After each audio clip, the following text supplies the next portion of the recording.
Joining us now with a look inside LA Auto Show and the Edmunds Q3 Used Vehicle Report is Jessica Caldwell, Edmunds Executive Director of Industry Insights. Jessica, thank you so much for joining us on the show live right there from the LA Auto Show. Those are some pretty fancy cars behind you. Yes, it's exciting to be here. It's not like our normal chat where I'm just, behind the desk. I'm actually out at the auto show, which is always fun. So many cool cars here, as you can see. Sure. So what is the big buzz around this year at the show? Well, it feels like this is a lot more exciting show. We talked when I was in Detroit. There wasn't a lot going on there. Here, it feels like there's a lot of debuts, a lot of different automakers. There's EV tracks. There's definitely a buzz. This probably feels like one of the buzziest shows I've seen post-pandemic. So it feels like there is a bit of interest in automotive, and it feels like there's a lot of things happening. Yeah, for sure. So the OEMs are in attendance. Are we expecting new models to be rolled out today or at the show? Right. Yeah, we are. I mean, this morning I've seen a new model from Lucid, the Lucid Gravity, which is like a 9-seat SUV. That's an EV. Wow. We have the ninth generation Toyota Camry, which is going to be all hybrid. So that's probably going to be the biggest news coming from this show. We also saw a new Kia Sorento, a new Hyundai Santa Fe. So there's also a new Subaru Forester. So quite a few actual debuts that we are seeing here at the show. That's great. That's great. Auto shows, I don't know if you agree or not, but I think there's a place for auto shows because it's that one neutral territory that a consumer can go to and shop every line of car, every manufacturer out there without, being, I don't want to say hassled because that's a bad term, but without the bother of a salesperson saying, let's put you in the car now, take it home with you, let's get the delivery, and just kind of shop at their leisure. And I think there's a real place for car shows. I know that a number of OEMs have actually opted out of some car shows around the country.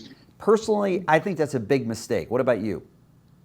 Yeah, absolutely. I think maybe I can understand why a lot of automakers don't necessarily want to make news and introduce models for media days at auto shows, but for consumers, they are really important. I think it is a place where you can look at all vehicles, and for people that maybe have no idea what they want to buy, or maybe they have an idea of like a few models that they want to look at, they want to make sure it's right size for their family, but it is all under one roof, so you're not going from dealership to dealership. I think it's a really good place to start your car shopping experience. I mean, most people will start online doing some sort of research, but it's probably that next step that you would want to take to actually physically see the models and make sure they are what you think that they are. So I think it's a great place. And I think for that standpoint, we're not going to see the end of auto shows. I think it's more of like the media introductions that have been such a big part of auto shows in the past, maybe a little bit less of that. Yeah, I would agree. And, I would imagine, too, especially in this EV, time that we're in where everybody is wondering should they be purchasing or at least looking at an EV, on their next purchase or lease of a vehicle. Auto shows are even more important than ever before, right?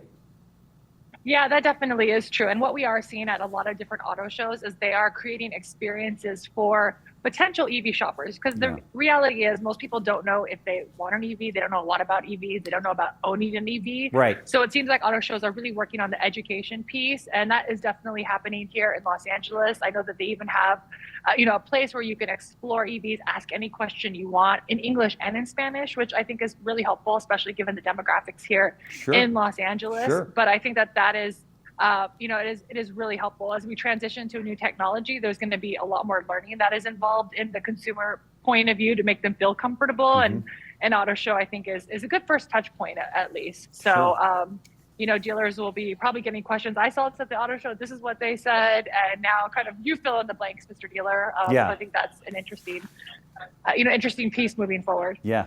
Changing gears a little bit with you here, let's quickly touch on the Edmunds Q3 Used Vehicle Report. To set the stage, what exactly is the report measuring?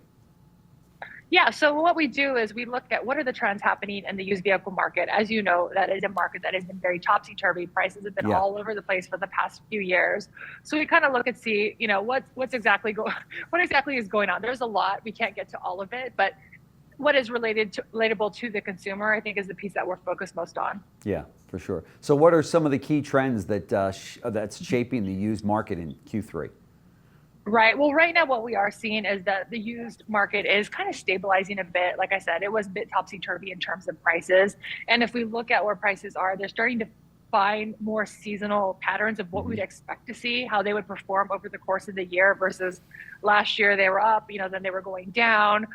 What we know is that used prices are a lot higher than they have been historically, but compared to 1 year ago, they are in decline, which I think is good, especially, any dealer talking to consumers, especially those consumers that have been out of market for a while, coming back to buy a used car, realizing they can't afford a lot of things. I think that is, it is sort of a good sign that things are kind of, feels like they're going to more of a normal pattern, which is good. Yeah, for sure.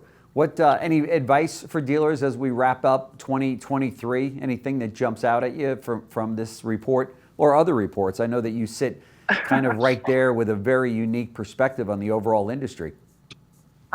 Well, I mean, I think for dealers, and they're probably seeing this, is just working with consumers on the credit side of things. I mean, as we know, interest rates still continue to be very high. We may not be finished with that, yet. Even if they go down, they're still extremely high from a historical standpoint, especially for people that haven't been in market again for 5-6 years. This is going to hit them in the face. So I think for any dealers, obviously working with consumers on that aspect. Also looking at what interest rates apply to different credit tiers. Sometimes you just want to advertise whatever the best one is, but people may feel like they're not going to get that. And a lot of people feel like at this point in time, they're not even going to be approved for an auto loan. So I think kind of obviously tending to more of the finance side of things is something that is still going to be a big part of the industry until we start to see interest rates drop a bit more. Right. Jessica, what's the big news coming out of Hyundai? Yeah, so the big news coming out of Hyundai wasn't necessarily a vehicle, although they did show a Santa Fe, but the announcement was that they are going to partner with Amazon and sell vehicles online. So I think it's another example of automakers trying to find innovative ways to retail. Dealers are not being cut out of this. They're still a part of the entire process. But I think in terms of a different shopping channel where consumers can go, especially maybe younger consumers that know the Amazon name, they're already buying things on Amazon anyhow. It is really like another example of just automakers trying to expand their footprint, trying to expand places where people naturally are and where they feel comfortable buying things. And then also just speaking to the next generation of buyers that they are looking for ways to do more of their transacting online. And I think we thought maybe 10, 15 years ago, people wouldn't buy shoes or clothes online, granted a lot cheaper, but now it's very commonplace, and it definitely is something that most people do. So curious to see where this one goes, but it was just announced today at the show.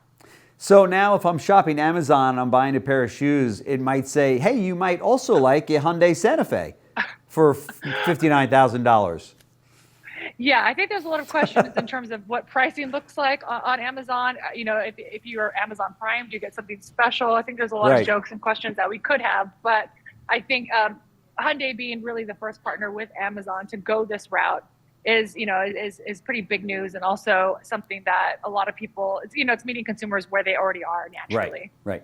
Jessica Caldwell reporting right from the floor of the LA Auto Show. Thank you so much for joining us. Really appreciate it. We love your insights, and I know that our viewers get a lot out of your visits with us. So thanks so much. Enjoy the show, and love to bring you back on later on to talk about some of the things that jumped out at you there. Sounds great. Thank you, Jim. Great. Thank you.